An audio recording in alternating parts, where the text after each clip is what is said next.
الحمد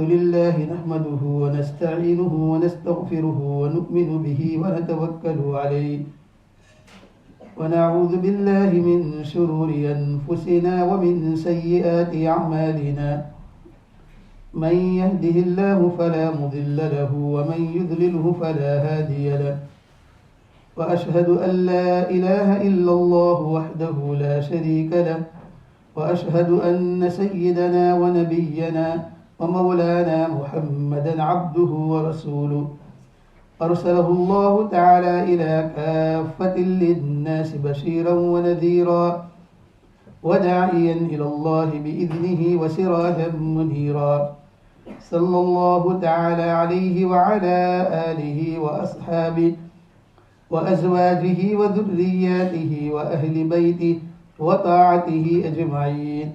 أما بعد، وقد قال الله تبارك وتعالى في القرآن المجيد والفرقان الحميد: أعوذ بالله من الشيطان الرجيم، بسم الله الرحمن الرحيم.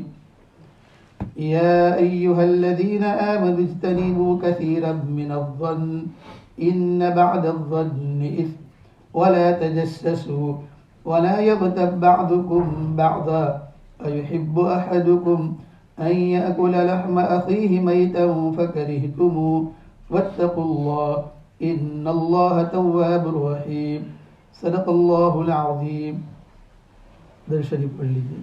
اللهم صل على محمد وعلى آل محمد كما صليت على إبراهيم وعلى آل إبراهيم إنك حميد مجيد.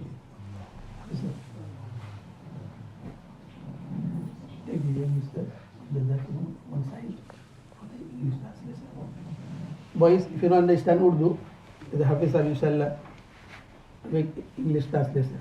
And they go in the door, near the door. Youngsters, please. Muhammad.